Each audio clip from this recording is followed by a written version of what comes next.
मी सावित्रीबाई ज्योतिराव फुले या मालिकेच्या आजच्या भागामध्ये इथे आता चिमणाची तब्येत बिघडलेली असते. ज्योतीने ख्रिस्ती धर्म स्वीकारला या विचारानेच तिला चक्कर येते, ती बेशुद्ध झालेली असते.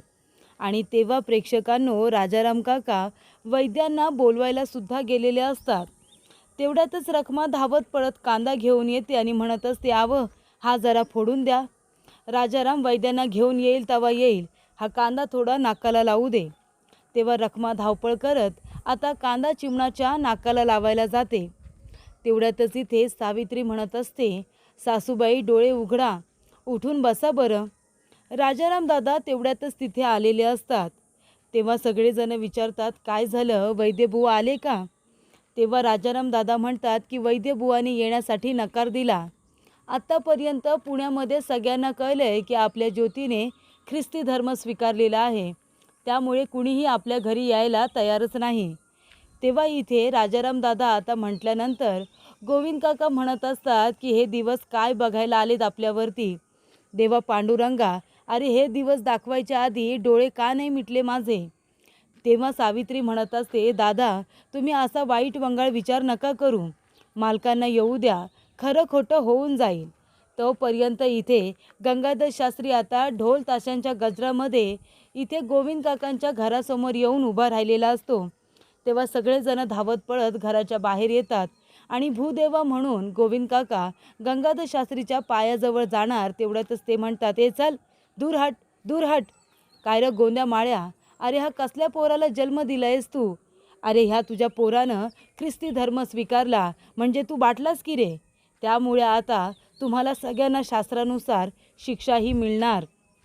बघितलंस तुझ्या पोरानं काय केलं ते? अरे तुम्हाला पुराण वाचायला नकार दिला म्हणून तुम्ही धर्मच बदललात आणि आता काय तर तुम्ही बायबल वाचणार, बरोबर ना?" मला तेव्हा संशय आला होता जेव्हा तुझा पोरगा महामंदिरामध्ये उभा राहून धर्माच्या विरोधामध्ये गरळ ओकत होता. तेव्हाच मला कळलं होतं की तुझ्या पोराला आपल्या धर्माबद्दल इतकी चीड आहे ना, कारण त्याला ती गोरी माणसं आवडतात ना, त्याला तो ख्रिस्त धर्म आवडतो. तेव्हा इथे आता त्याची शिक्षा तुम्हाला तर मिळणारच. आऊ म्हणत असते की मी काय म्हणते गंगाधर शास्त्री, अहो आमच्या ज्योतीला इथं येऊ द्या, तोपर्यंत काही निष्कर्ष काढू नका. तो आल्यानंतरच खरं खोटं काय ते होईल. गंगाधर शास्त्री म्हणतात की तेव्हाचं तेव्हा बघू, पण मला कळलेलं आहे, कारण हे सगळं विनायक पंतांनी स्वतःच्या डोळ्याने बघितलंय. विनायका सांग, काय बघितलंस ते सांग. विनायक पंत म्हणत असतात, "काय तर तिकडे ज्योती आणि तो सदाशिव, अहो त्या गोऱ्या मॅडमच्या मागे मागे मागे मागे करत होते. तिनेच भुरळ घातली असेल, तिनेच ख्रिस्ती धर्म स्वीकारायला सांगितलं असेल, म्हणून तर हातामध्ये बायबल घेतलं, क्रूज घेतलं आणि त्याच्या पाया पडत होता.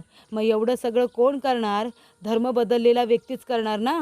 आधीच त्याला त्या धर्माची आवड, तेव्हा शाळाभीतीत शिकला आणि त्याच पोरांमध्ये राहत होता."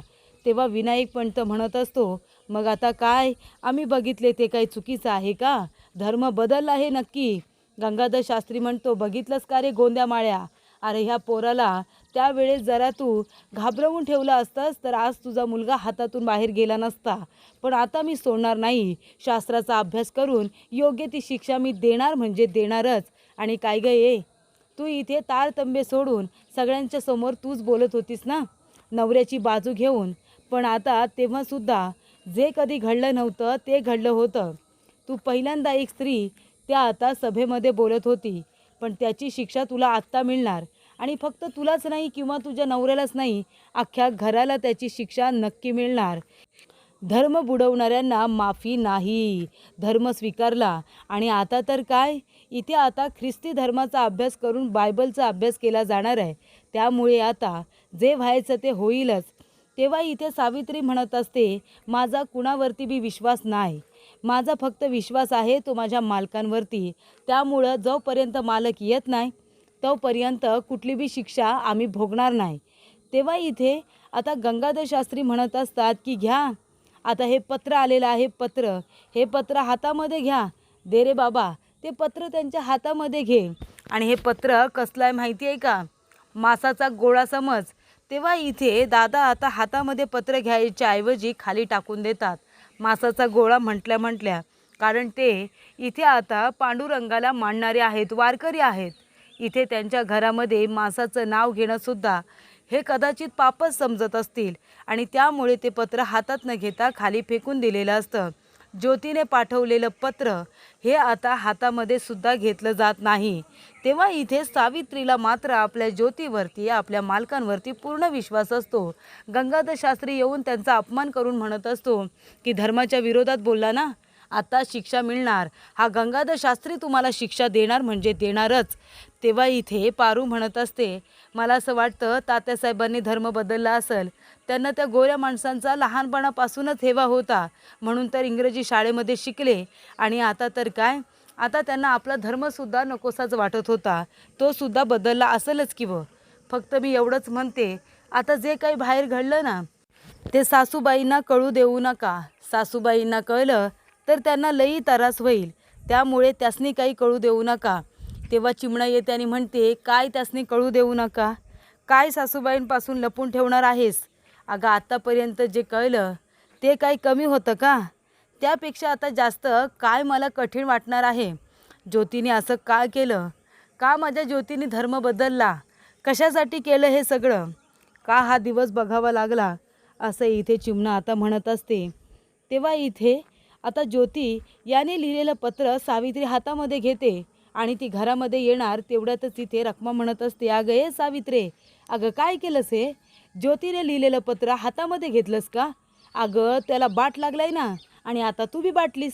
त्यामुळं आता एक काम करायचं, घरामध्ये पाऊलसुद्धा ठेवायचा नाही. तेव्हा इथे राणूजी माळी म्हणत असतो, नाहीतर काय? अगं नवरा जेव्हा नगरला जात होता तेव्हा त्याला थांबवता नाही आलं काय? आता धर्म बदलला, बाट लागला की सगळ्यांनाच. आता इथे काय शिक्षा मिळणार आहे अख्ख्या घराला काय माहिती. ह्या ज्योतीमुळं अजून काय काय दिस बघायला लागणार आहेत काय माहिती नाही. तेव्हा ते पत्र आधी खाली टाक. सावित्री म्हणते, का टाकू पत्र खाली? माझ्या नवऱ्याने लिहिलेलं पत्र आहे, मी आता घेणारच.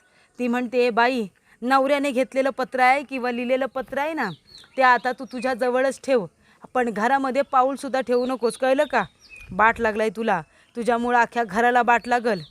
तेव्हा इथे सावित्री म्हणते, मग मी काय रात्रभर घराच्या बाहेरच थांबायचं?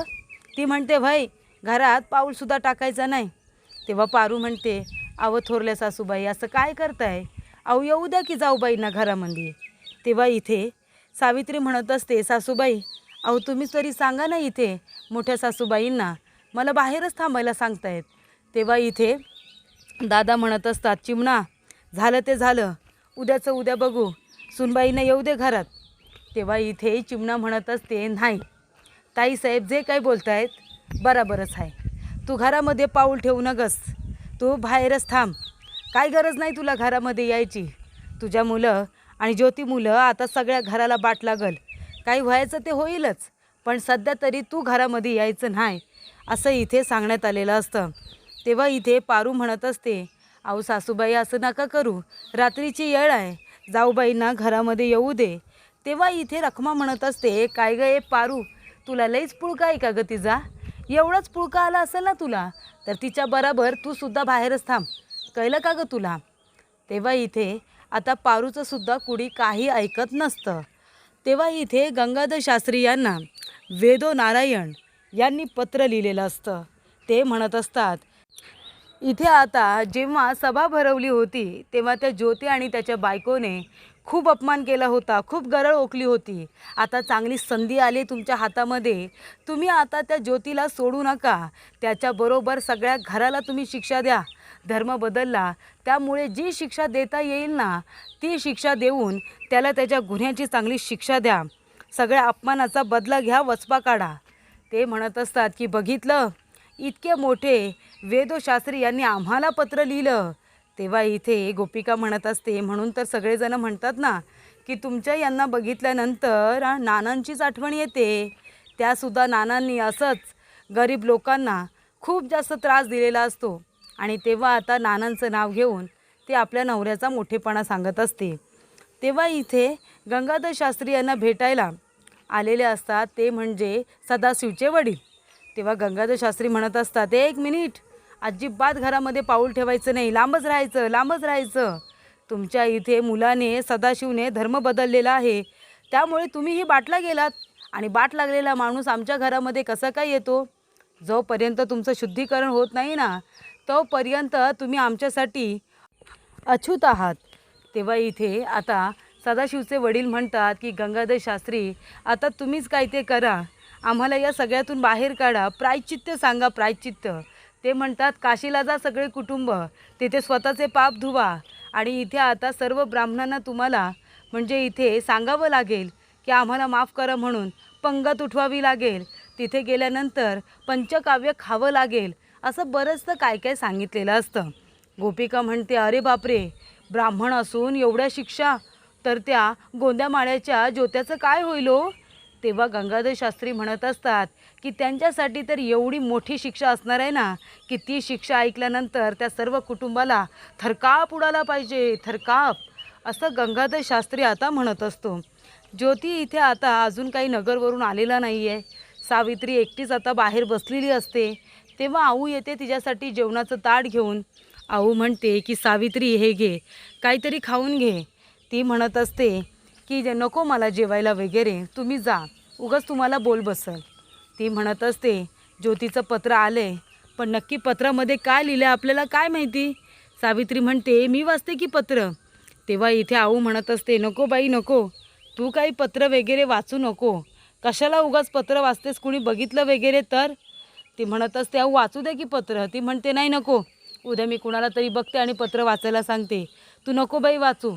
त्या इथे रखमा वहिनीने बघितलं तर काय होईल माहिती आहे ना, घरात जर कुणाला कळलं ना की तुला लिहिता वाचता येतं तर काय होईल काय माहिती. त्यानंतर इथे आता दादांना काही झोप लागत नसते आणि कशी लागेल प्रेक्षकांनो. दादा इथे घाबरलेले असतात की काय होणार आता. ज्योतीने धर्म बदलायला नको होता. हे घर आहे वारकऱ्याचं, इथे शांतता नांदायला हवी. पांडुरंगा, अरे इथे शांतता नाही तर इथे आता दरवेळेला काही ना काहीतरी भांडणच निघत आहे. घरामध्ये सतत इथे वाद निर्माण होत आहेत. अरे बाबा, आता काय पुढं शिक्षा असणार आहे काय माहिती. इतकी वर्ष मी आयुष्य चांगलं काढलं, पण पुढे आता माझ्या आयुष्यात काय असणार आहे काय माहिती. काहीतरी अघटित घडण्यापेक्षा देवा माझं डोळं झाकलं तर किती बरं होईल. देवा माझं डोळं मिटू दे. आणि तेव्हा इथे आता पारू आणि चिमणा दोघीजणी विहिरीतून पाणी भरत असतात. तेव्हा इथे पारू सावित्रीकडे बघत असते. चिमणा म्हणत असते, पारू चल चल घरामध्ये. तेव्हा ती म्हणत असते, काय गं, तुला तिचा लईच पुळका यायला लागलाय. एवढा पुळका येत असेल ना तर बस तिच्या संग बाहेरच. तेव्हा इथे पारू म्हणत असते, अव जाऊ बाई पाणी घ्या. ती म्हणते, नाही नको. ती म्हणते, अव घ्या, कुणी इथं बघायला नाही तर थोडं पाणी घ्या, बरं वाटेल तुम्हासनी. कालपासून तुम्ही पाणी नाही घेतलं आहे. ती म्हणत असते, नाही नको, मला काही नको. इथे आता पारूला दया येत असते. तरीसुद्धा इथे सावित्री पाणी घेत नाही, त्यामुळे पारूला घरामध्ये जावं लागतं. त्यानंतर प्रेक्षकांनो पुढील भागामध्ये चिमणा इथे दादांना विचारत असते, काय व काय झालं सांगा की, गंगाधर शास्त्री काय म्हणालं. तेव्हा दादा म्हणत असतात की गंगाधर शास्त्री म्हणालं ते खूपच भयंकर होतं.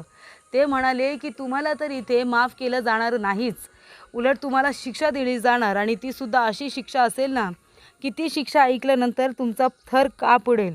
आणि गंगाधर शास्त्री काय म्हणालेले असतात की तुम्हाला आता अशी शिक्षा दिली जाईल की जे मेलेलं जनावर असतं ना, त्याचं मांसाचं जे हाड असतं ते हाड तुमच्या इथे दारामध्ये बांधलं जाईल. कारण ते कोण आहेत, पांडुरंगाला मानणारे आपले वारकरी, त्याच्यामुळे हे त्यांना काही चालत नाही. तेव्हा त्यांना अशी शिक्षा आहे की तुम्हाला इथे हाड बांधलं जाईल किंवा ते हाड तुमच्या भिंतीमध्ये ठोकलं जाईल. इतकी मोठी शिक्षा सांगितलेली असते. आणि मग काय इथे ज्योती आलेला असतो. ज्योती म्हणत असतो, सावित्री मी धर्म बदलला, मी बाटलो असं तुला सांगितलं आणि मग माझ्यामुळे तूही बाटलीस.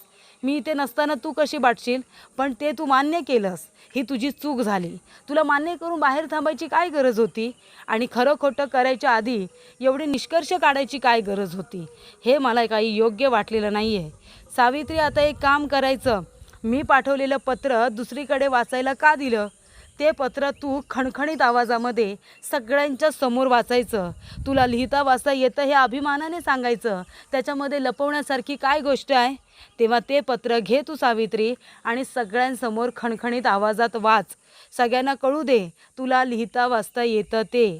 असं इथे ज्योतीने नगरवरून आल्या आल्या आपल्या सावित्रीला सांगितलेलं असतं की सगळ्यांना कळू दे तू अशिक्षित नाही आहेस, तू सुशिक्षित आहेस, तू आत्ताची स्त्री आहेस. शिक्षणाचा अधिकार फक्त इथे ब्राह्मणांनाच नाही तर प्रत्येकाला आहे, कारण तो मानवतेचा अधिकार सगळ्यांना आहे, समानतेचा अधिकार सगळ्यांना आहे, असं ज्योती सावित्रीला समजावून पुन्हा पुन्हा सांगत असतो.